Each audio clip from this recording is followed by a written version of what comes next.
And I'll go ahead and start our live as well.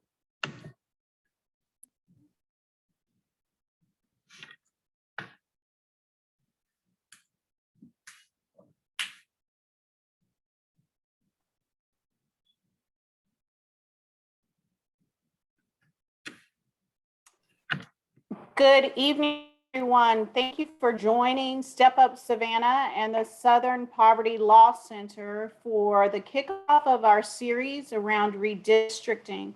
We're so pleased to have you join us, and we are looking forward to a very informational session that equips us all with the information to advocate for ourselves from self to system and to implore our representation to have fair and equitable redistricting processes. As well as you will have the opportunity tonight to engage with experts around the redistricting process. And so we're excited that you came out to join us on tonight. So Step Up Savannah is a local nonprofit agency here in the Savannah-Chatham area. Step Up is located in the United Way building on Bull Street, but you can reach us online at all of our social platforms at stepupsavannah and at stepupsavannah.org.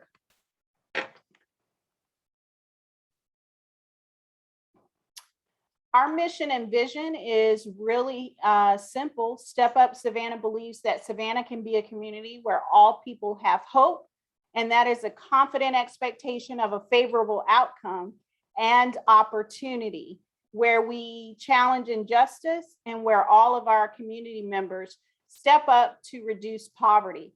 And poverty is not just the lack of material resources. Poverty is also the scarcity of access, influence, opportunity, education, and justice. And so it is important for agencies like Step Up Savannah, who work with impoverished communities, to provide information and act as a convener, a collaborator, and a capacity builder, but also an advocate in the community to get information out about policies and practices that impact those impoverished communities. Step Up Savannah acts as an advocate, a convener, a capacity builder, and a collaborator in our community. We also offer direct service programming that speaks to the complicated issues around poverty. We have a robust AmeriCorps Vista program, one of its only kind here in the Southern region. We also have a workforce development program named Chatham Apprentice Program, our financial literacy and resource and asset building program entitled Level Up. We have a neighborhood leadership academy. That neighborhood leadership academy, which just kicked off on Monday night, is a 12-week program where we train emerging leaders how to be advocates and organize in the community. We also have a robust public benefits program and a robust network of partners that we work with to provide servicing around the social safety net. Tonight, we're going to be talking about redistricting. And redistricting is not new. It happens every 10 years after the census. And it's a regular process of adjusting the lines of voting districts in accordance with population show up in the census. We're also going to learn more about redistricting versus gerrymandering from our Southern Poverty Law Center partners. But the reason this is so important to us, and why should we care here at Step Up Savannah or in any of our surrounding counties across the state for Georgia, as with many other states, redistricting is going to be the next big political battle. And one of the reasons that is because typically in a census, communities of color as well as those communities who are less fortunate or who live in poverty, don't report to the census. And therefore, those communities are underrepresented in those processes.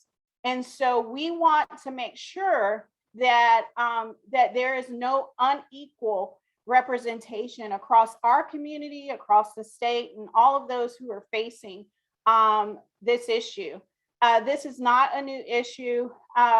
Cornell Law School, I love this quote from them, that basically states that one person's voting power ought to be roughly equivalent to another person's in the same state. And so this is a very important topic to us at Step Up Savannah, but it's also a very important topic for our communities to be talking about. And it should be at the top of everyone's agenda. And so without further ado, I'm going to be turning over the platform to Sophia from the Southern Poverty Law Center as she takes us further into tonight on our overview of redistricting. Sophia, thank you for joining us. Thank you so much, Alicia, and other members of Step Up Savannah for having us this evening. I'm Sophia. I use she, her pronouns. I'm an outreach paralegal in the Southern Poverty Law Center's voting rights team based here in Georgia. The Southern Poverty Law Center is a catalyst for racial justice in the South and beyond, and working in partnership with communities to dismantle white supremacy, strengthen intersectional movements, and advance human rights of all people. Just as some background on SPLC. I'm also here as a member of SPLC, as a member of the Georgia Redistricting Alliance, which is a statewide coalition of organizations that believe that queer, trans, and BIPOC communities should be at the forefront of the fight to protect our voting power in the context of redistricting, of course, and are preparing our communities to be able to be at the forefront and also lead in this work in 2021 and 2022. I'm joined by my colleague, Josue, who is also from the Georgia Redistricting Alliance. We'll make sure he gets an opportunity to introduce himself as well. And we'll be taking you through, like Alicia mentioned, a conversation about redistricting generally and some highlights to know about how this process will work in Georgia.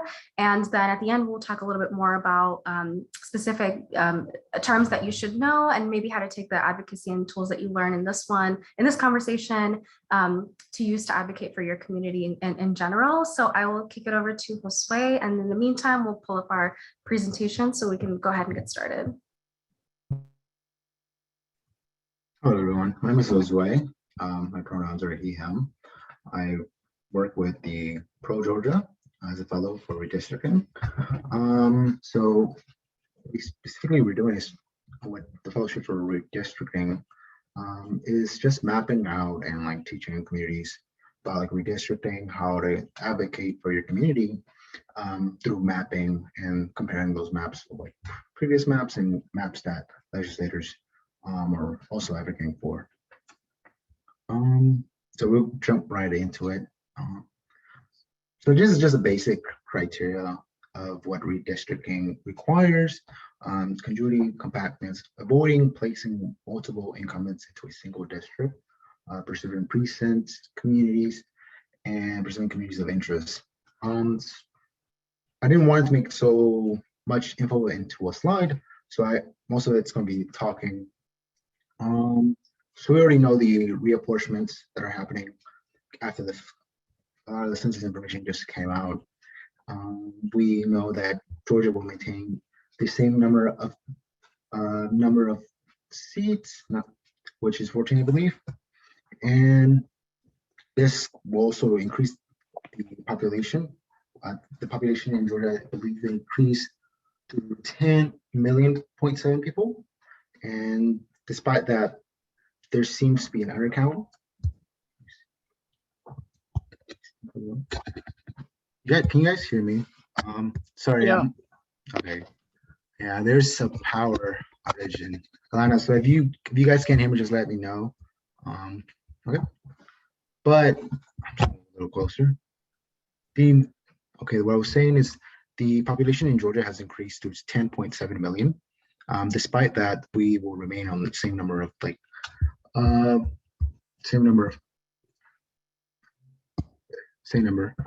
And that dramatically still affects the amount of how districts are drawn, because a lot of districts will be drawn despite the population that was once in those districts.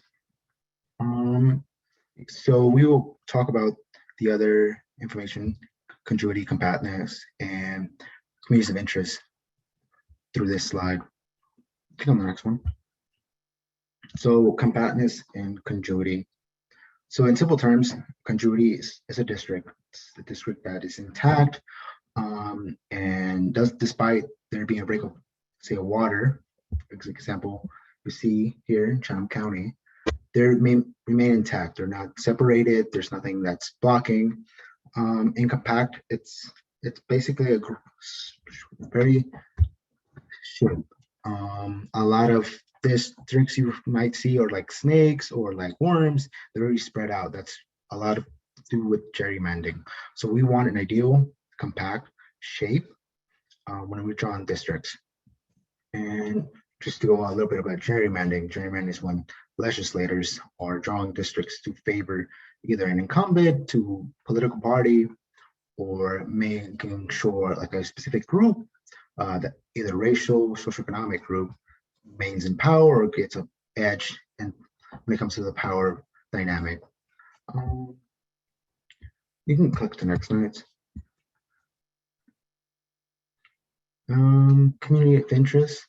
These are really important when we're trying to redraw districts. These communities of interest can be from across different topics.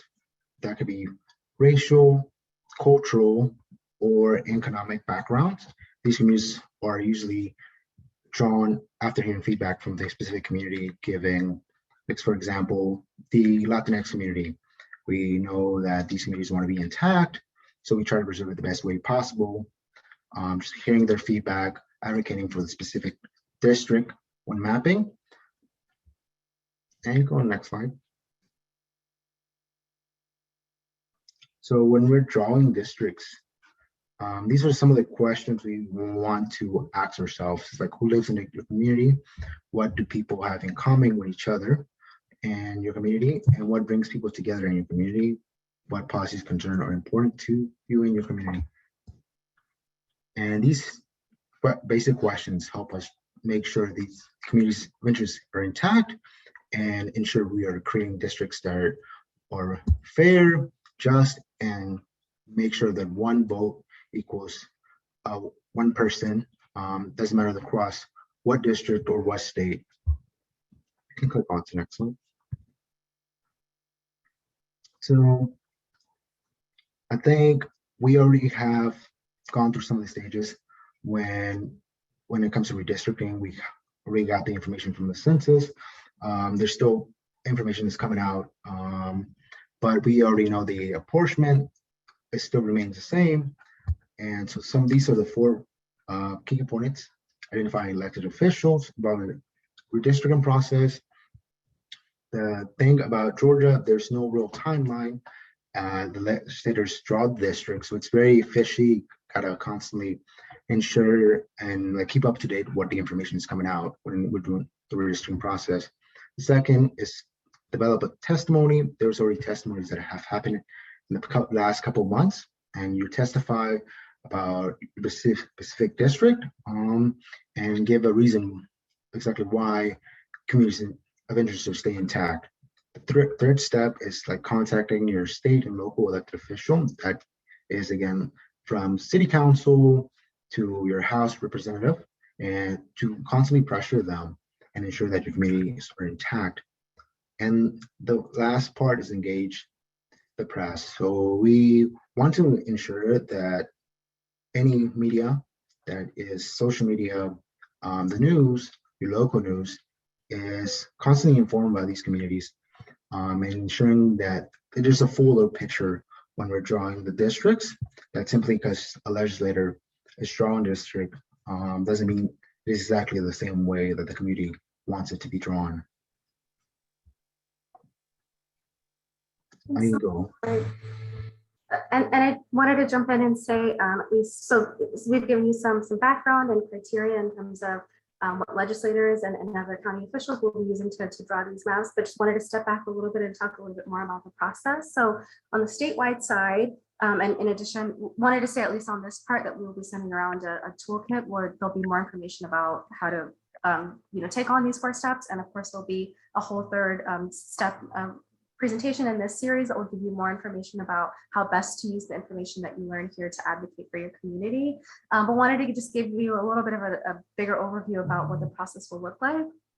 On the statewide side, like Jose mentioned, every 10 years, the federal government will do the census and conduct the census. And so that data was released back in August.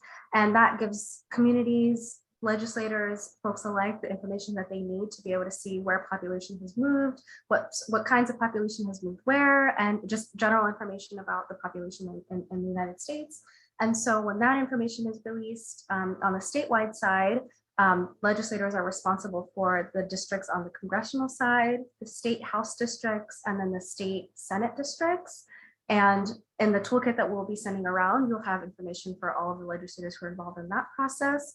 And so what that process entails is that later on in November, based on our most recent intel that we've gathered, this upcoming November, legislators will gather at the state capitol to determine the districts for those 3 bodies that I just mentioned: federal, congressional, and state house and senate. On the local, so that has to be completed by the end of the year. They'll have a 2 to 3 week special session to determine those maps and hear from the community, and then ultimately adopt them and send them to the governor's desk for signature. Throughout the summer, that same committee, the committee from the House and the Senate Joint Committee, traveled the state to hear information from community members across the state about their specific districts or things that the legislators should keep in mind as they're embarking on this process. So folks use that as an opportunity to go and testify about their communities of interest, like we mentioned a little further back, I'll mention, which is just basically to say, this is my community. There's a big chunk of us who identify this way. We live here, and this is why it's important for you to keep us together. So this says that's what the relevancy of the topic communities of interest are. And so that was not your last opportunity to be able to speak directly to state legislators who will be embarking on this process. As I mentioned, once that 2 to 3 week session happens later in the year, you'll have the opportunity then to make sure that legislators are hearing from you about anything that you would like to share, at least on the congressional and the state legislature maps. On the local side, that process is a little bit different and happens typically between this year and next year. There'll be, just depending on calendar set in individual counties, but this is where redistricting will happen on the county level, which will determine things like school boards, city councils, county commissioners, et cetera. So in some counties, and most counties actually, the same county commissioner districts are the same ones that the county or the cities will use to do their city council or school board districts. So obviously it's a really important process, and those governing bodies determine quite a bit for our communities as well. So it's important not just to be engaged on the statewide side and have the resources you need there, but to be keeping a very close eye on what's happening in your own community. In Chatham County, for instance, the county commissioners began their process this September, and had a first hearing to talk about at least the rules and the guidelines. And of course, when we follow up with the toolkit, we'll be providing more detailed information about how to follow that process and what will be happening there. So I'm sorry, my screen is frozen, so it's not going back, so I'll just read this aloud.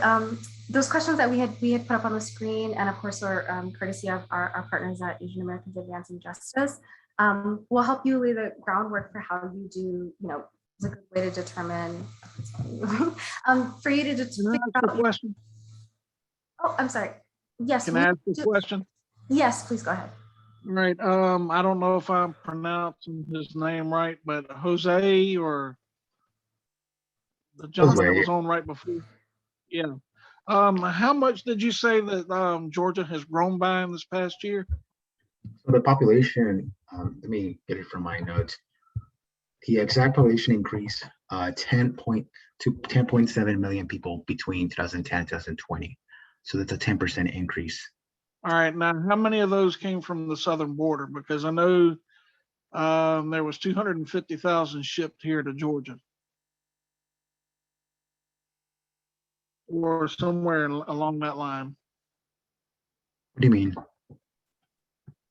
From the southern border, there was people that were shipped here to Georgia, people shipped to Florida, um, South Carolina, Texas. I'm just asking a question, because that right there affects the redistricting, and seeing as how I represent the 7th district in Georgia in Chatham County, we don't want our district lines moved anymore. It's moved and we've lost so much area. It's ridiculous. It's like the city just wants to push us under. Patrick, this is Alicia from Step Up Savannah. I wanted to better understand your questions so that we could answer it properly for you. When you say shipped from the southern border, what are you referring to? Because our census counts people who are living in our communities, right? And so the purpose of the redistricting process is so that everybody who's living in your district or any other district is counted so that those people have representation. So, Well, I can tell you right now that my district, District 7, has not grown in the past 5, 6 years. oh, it's not grown. It has not grown in the past 5 or 6 years. As a matter of fact, we have lost property and lost housing to city city annexing property, Okay. just like they're trying to do on Little Neck Road right now. Okay. I guess we wanted to understand your question better so that Sophia or Jose can answer it, or one of us. But the direct, I guess when you say people shipped from the southern border, what people would that be? And then the second question is, if the census is direct representation of those people counted, and you're saying that they haven't grown, what specifically are you asking regarding, the outcome of that or that count? So that if we don't have the answer tonight, we can research it. Okay. The outcome that I want to see is, I actually want to see our 7th district lines put back to where they were in the late 90s, which I can tell you, since you're from Savannah and you'll probably know the area, our original lines were from the west side of Georgetown all the way out to John Carter Road, from McGeechee River to the south side of Dean Forest Road. But now we don't even have that. And for people to say that our 7th district has grown that much, no, it has not grown. We have actually lost, how do you say it? We have actually lost people because of the redistricting lines.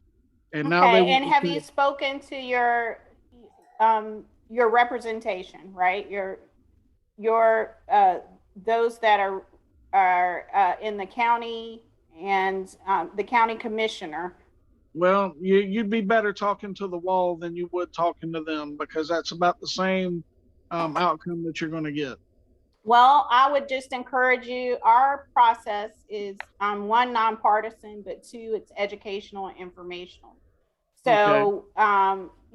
We're wanting to give you the information that you need to properly speak to your representative about your community and your community of interest, and what's needed. The county commission will go through this process, as Sophia indicated, by the end of the year. So you have the opportunity to reach out to them to show mapping. The third part of our series will include mapping, how to map your area, and you can also use those tools. Okay, along with the mapping, and I know y'all had in there voting and stuff like that. Will y'all actually have the updated, or do y'all have the updated voting precincts for each county. Sophia, do you want to speak to that, or Jose? Sure, I was just gonna add, I'm not sure we will, like Alicia mentioned, we'll be following up with the items that we discussed here and further information about how you can advocate for your community. In terms of the, when we do that second session as it relates to mapping, we'll be going over in more detail about what the data is looking like specifically in your region. So with the first census release, we just got numbers about, this is an overall picture, like Jose mentioned earlier, about general population. There's another census, release that will happen at the end of September. And then that is the more detailed information about what kinds of people, where folks are living, and then where, that's ultimately what we use for redistricting. So I'm hoping by then, when that information is released, then, we'll have more information about districts generally, and then maybe voting precincts as well. So I'm not sure that was totally helpful, but we'll definitely be following up. Well, it is helpful. With these 3 meetings, the next 3 nights, tonight, tomorrow night, will y'all have the maps with the proposed new lines for each district? No. That happens in each community. So again, our sessions are informational and educational, basically providing you the tools in your toolkit to advocate for yourself from self to system. So our next session will be, again, we have this session, we have one on the 22nd and the last one on the 29th. I will be at all 3, but I'm just trying to get an overall perspective of what's going on. Hey, Yes. Hello? This is Carrie with the Georgia Coastal for the People's Agenda, Coastal Georgia Coordinator. Yes. I think he could probably get that from the Chatham County Board of Elections, because I know that they've updated a lot of the precincts, and I bet if you set up a meeting with Billy Wooten, you can probably get at least those for District 8, because I know that those have changed for District 8. I have talked to them, and they still don't have the updated for District 7. And the ones that they have right now are from 5 years ago. Yeah, again, as Sophia mentioned, data is coming out a little bit slower, and the next updated and more detailed group of information that the census will release will be at the end of September. And I think most people are waiting for that information to continue their process. Sophia, to continue. Yeah, thank you so much. And of course, we'll have some room for additional questions towards the end. So at least on this topic, when I was mentioning about communities of interest, when you're eventually, and when we get to session 3, when we talk about ways that you can advocate for your specific community or region or district, these are some helpful things for you to keep in mind. These aren't, you don't have to answer these aloud or answer these right this minute, but this is a sense of what the districts will be composed of. So think about in the region that you're living in and the town that you're living in, what does your community look like? And like we mentioned earlier, I can get my screen to work. Some common attributes of communities of interest are education level, cultural and ethnic background, religious background, etc. So in the context of the region where you live in, we invite you to think about who lives in your community and what your shared interests are, what brings your specific community together. And of course, the most important piece is definitely, what policy concerns do you have and are important to you and your community? So for instance, as we've met with other community members in other parts of the state, there are numerous things that other community members are thinking of. But one, for instance, folks had mentioned, education as being something important. Other folks had mentioned affordable housing, general. So those are some things that are some shared interests as it relates to the policy concerns as well. So want you to take a minute to take that in and soak that in, as that'll be important to session 2 when you get to draw your own maps, and then of course session 3 when we give you some more information about how to best advocate for that. So on the topic, thank you for doing an overview of the steps in our toolkit that'll be forthcoming. There'll be the information about that you are gathering about your community interest will be the most pertinent to number 2 when you are developing testimony. And then to answer one of the earlier questions, once those maps are drawn, at least on the statewide side and on the local side, they will of course be open to the public, and that's when everyone will have an opportunity, in addition to just testifying at the town halls over the summer. You'll get the opportunity to testify directly about the proposed maps that either your county commissioner or the state will be drawing. So unless Josue has anything else, I think we can just cut and answer maybe some additional questions.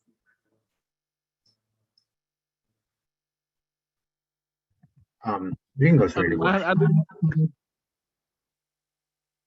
do have another question. Do y'all have any time date of when these schools out here will be finished?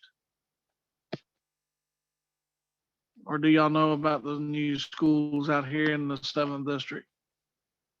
Again, Mr. Welsh, we don't have any specific information related to the 7th district. Our goal with our conversations for the next 3 weeks are not specific to any one district. It's just about the redistricting process overall, and it's educational and informal to give you the tools in your toolkit to advocate for your district and to get the information concerning your district, and maybe even have broader conversations with the folks in your district around their community's concerns and policy areas of interest. Well, I know basically all the interest and concerns in the entire 7th district, because like I said in a meeting prior to this, I am in the GOP and I'm also in the Chatham County Republic. So I deal with all of the people in my district. Okay. Well, we hope that if you attend the next 2 sessions, that we are properly providing you tools in your advocacy toolkit to assist you in that process. I appreciate it. Yeah. Mary, do we have additional questions online or in the chat, or does anyone else have questions?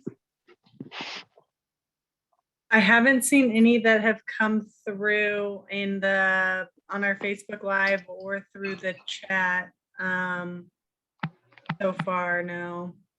So unless we have anyone else.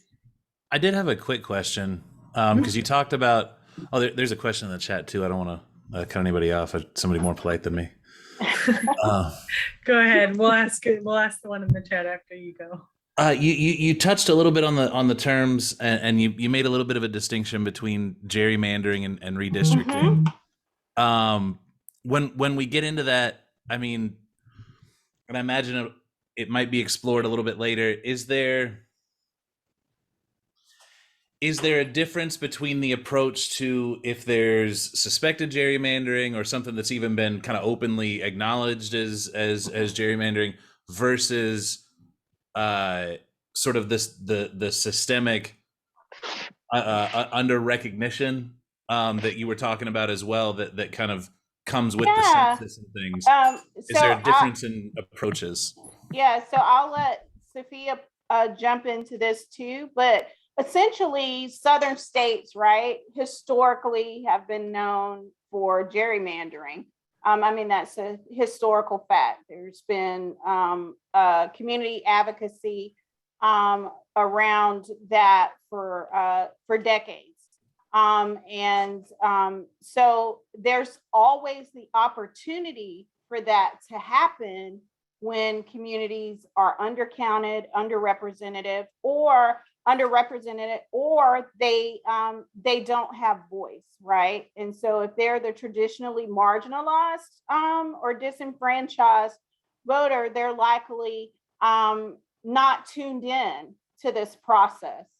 The more that we had conversations again with the Georgia Redistricting Alliance, along with the Southern Poverty Law Center, we encountered that many communities weren't even heightened. There wasn't a heightened awareness that, hey, redistricting is going to occur right now because the census just did. And of course, the census, had to go on during a pandemic. And so there are opportunities and ways to advocate. Here in our state, one of the other issues is that the redistricting process is not, it's not open. It's not spelled out. We don't know how it's going to be done. There's no specificity around the process here in Georgia. Sophia, do you want to talk about that a little bit? Sure, and I would say agree at least on the beginning that this is why sessions like these and the continued session will be important, because we want to make sure that all communities, and particularly those who are marginalized, have the information they need to be able to spot what is a badly drawn district, what is the criteria that legislators are required to use, constitutionally required to use to draw districts. So this is why it's important to make sure that folks have the information that they need so that they can even spot, what a gerrymandered district would look like. So at least on that, the piece about, you hit the nail on the head in terms of transparency in the process. Another reason why it's important to give folks the opportunity, let folks know that they are allowed to reach out to and should be reaching out to their legislators, because the process it's going to be very quick. Maps will be presented in November on the statewide side, and we'll have about 2 to 3 weeks to make, comment without being super involved in the process previously. So our team, and along with other members of the Georgia Redistricting Alliance, we're definitely, wanted a little bit more transparency in the town hall process over the summer as well, which is why it's important that all of our communities are really vigilant during this process and making sure that not only do we know, are we aware of our rights as members, as residents of the state, but that we're making sure that we're advocating for ourselves and making sure that those people who will be engaging in the redistricting process know that we're watching as well. Thank you. And the other question that did come through was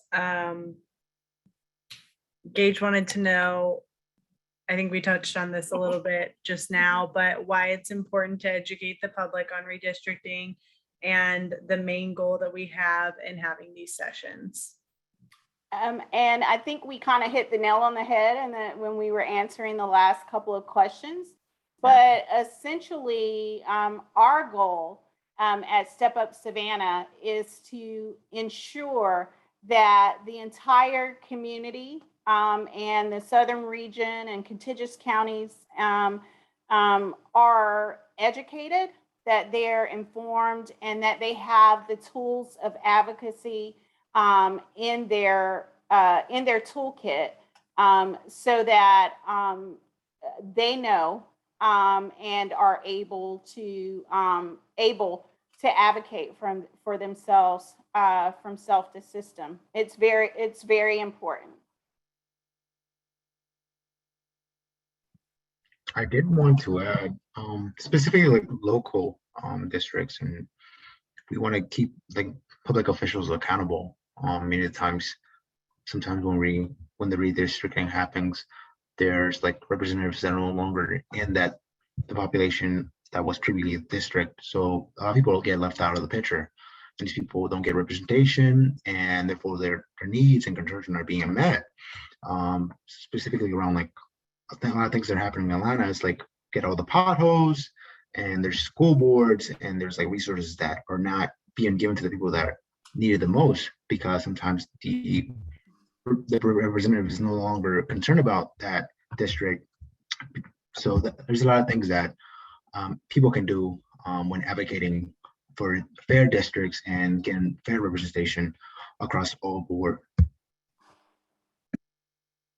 And then just only thing I'll add is it's also super important because we only get this opportunity every 10 years. And so, we have to make sure that our voices are heard now, because these are ultimately districts, that we will have for the next 10 years, and it will determine the outcomes of our communities for the next 10 years. So it's important for that aspect as well, that, with this opportunity doesn't come around that often.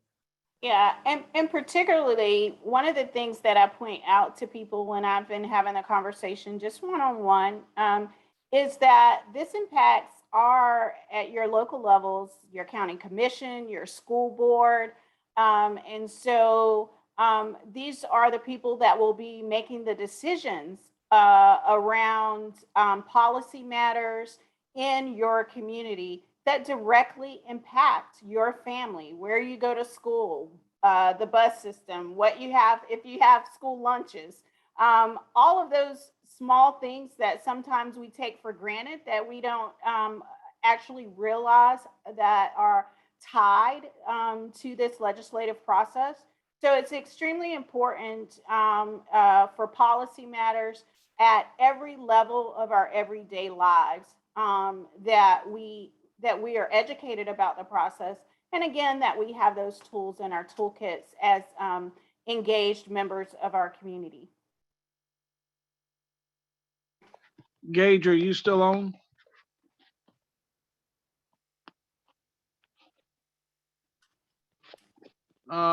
This is for Gage. I know he was asking about gerrymandering. Yes, there is, and there's a lot going on between the city of Savannah and Chatham County.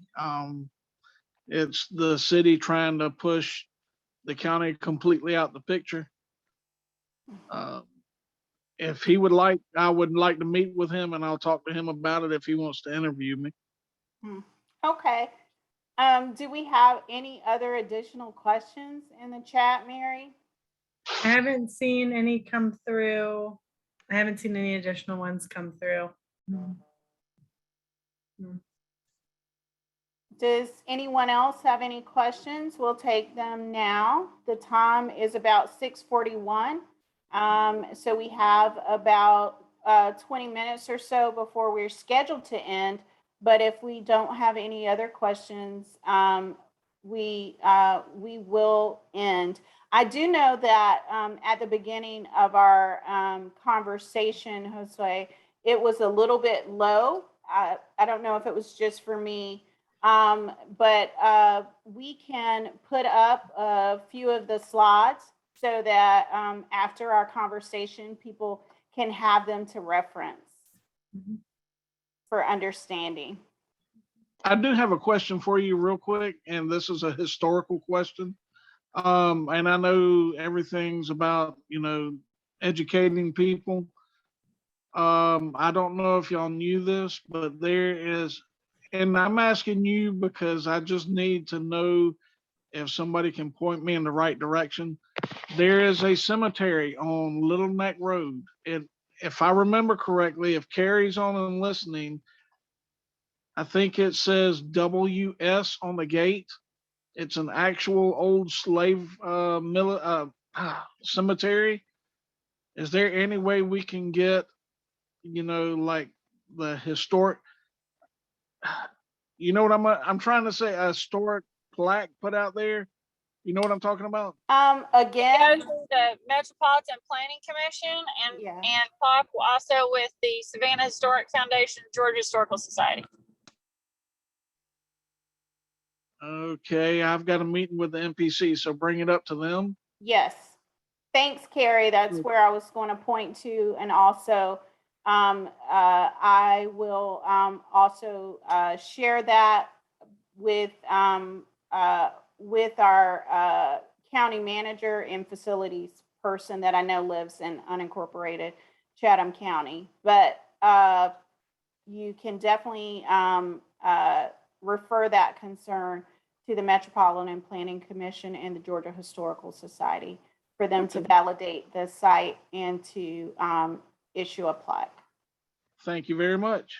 Mm-hmm. Are there any more questions? I haven't seen anything additional come through. All right. Well, everyone, we thank you so much for joining us on this evening. We hope that we were able to provide you with some important information. And if you have any questions, you can always email us at media, MEDIA, @stepupsavannah.org. And we will try and get you the right information or reference to that information. Thank you so much for joining us, and we look forward to seeing you on next week, same time, same place, and have a good evening. You too. God bless everybody.